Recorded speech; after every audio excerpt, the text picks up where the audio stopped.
મા બાપ માત્ર જન્મ આપે છે, શરીર તો મારો ભગવાન આપે છે યાર. અને જો શરીર મા બાપ આપવાની સામર્થ્ય ધરાવતા હોત તો આ જગતમાં કોઈ લૂલો જન્મે જ નહીં, કોઈ બેરો જન્મે જ નહીં, કોઈ બોબડો જન્મે જ નહીં, કોઈ બુદ્ધિ વગરનો જન્મે જ નહીં, કોઈ કાળો જન્મે જ નહીં, કોઈને બ્યુટી પાર્લરમાં જવું પડે એવું થાત જ નહીં, બધા હેન્ડસમ થઈને જ પ્રગટ થાત. તમારું શું કહેવું, બોલો કયો? આખી દુનિયા હનુમાનજીનું લેવા માને, કારણ કે એને સમય, પોતાની બુદ્ધિ અને પોતાનું શરીર બધું જ ભગવાનની સેવામાં અર્પણ કર્યું. કાકાને જઈને કહે કે કાકા, તે કે શું છે બોલ, તે કે હું વીમો ઉતારું, તે કે બોલ શું એમાં હોય, એટલે સમજાવતો વીમા એજન્ટ કે કાકા જો આ પ્લાન તમે કરો ને તો આટલા વર્ષ પછી તમને આટલો ફાયદો થાય, બરોબર? કાકા આમ સાંભળ્યા જ કરો, ઢાઢા કરી લે. પછી કે આ પ્લાન જો તમે લો ને તો તમે મરી જાઓ ને તો તમારા ઘરવાળીને આટલા મળે, બરોબર? આ પ્લાન લો ને તમારા ઘરવાળા મરી જાય ને તો તમને આટલા મળે, બરોબર? અને આ પ્લાન લો ને અને તમે કદાચ બંને જણા જતા ને તો તમારા છોકરાને એટલા બધા મળે. બોલો કયો લેવો છે?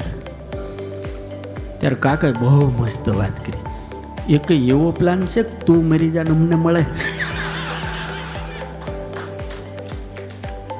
સમજાય?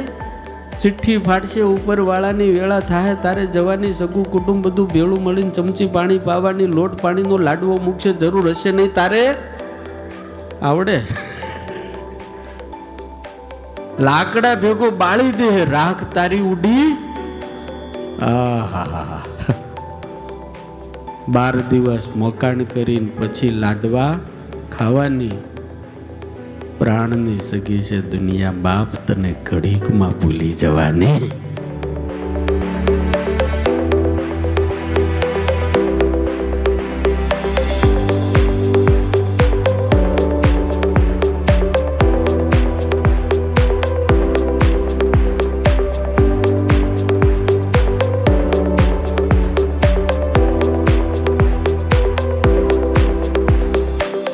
સરસ સમજાવ્યું કે ખરેખર આપણે લાઈફમાં શું કરવું જોઈએ એ મેઇન છે, સાથે શું આવવાનું અને સાથે આપણે અત્યારે શું કરીએ તો આપણી સાથે બધું આવવાનું, એ તો મેઇન. ખૂબ જ સુંદર રીતે સમજાવ્યું, અમને ખૂબ જ મજા આવી એના. તો એ સાચી વાત છે કે ભક્તિ પહેલાં કરવાની અને પછી આપણા બીજા મોજશોખ હોય એ પછી કરવાના. તો ભગવાનને આપણે ખાસ ટાઈમ આપવો જોઈએ, એટલીસ્ટ વધારે ને પછી છેલ્લે 5 મિનિટ બી આપવી જ જોઈએ આપણે. તો એ અમને વધારે ગમ્યું. અને બીજું કે અહીંયા જ આપણે મૂકીને બધું જવાના છે, સાથે કશું લઈ નથી જવાના. તો એમની વાત એકદમ સાચી છે કે આપણે કશું લઈને જવાના નથી. સ્વામીજીએ જે આપણને સરસ વાતો કરી કે યક્ષે જે પ્રશ્નો પૂછ્યા અને યુધિષ્ઠિર મહારાજે જે જવાબો આપ્યા એ આપણા જીવનમાં અવતાર જેવું છે કે આપણે બધાએ છેલ્લે સ્મશાનમાં જ જવાનું છે અને ભગવાનનું ભજન કરી લેવું જોઈએ. આ ભગવાને આપણને દેહ આપ્યો છે એનું બહુ જ મહત્ત્વ છે અને ભગવાનની ભક્તિ કરી લેવી.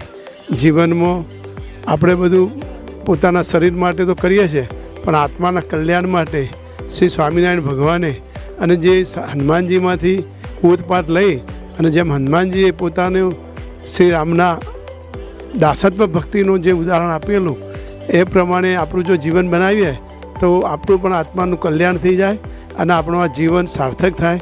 સ્વામીની દરેક વાતો ભગવાન લગતી, કોઈ પણ દરેક વાત દિલના અંતર સુધી આપણને ઉતરી જાય એવી વાર્તા સ્વામીની હોય છે.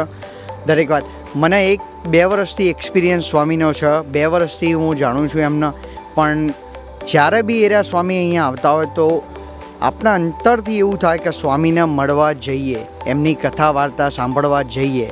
મને આ સ્વામીનું પ્રવચન સાંભળીને બહુ જ આમ સરસ લાગ્યું અને હું ટીવીમાં પણ એમને બહુ જ સાંભળું છું અને આજે પહેલી વાર જ એમને જોયા એટલે મને બહુ જ આમ આનંદ થયો. સ્વામી સંતો આવ્યા હતા, એમની કથા સાંભળી અમને ખૂબ આનંદ થયો છે અને એવરી યર આવી રીતના અમે કથા સાંભળતા રહીએ.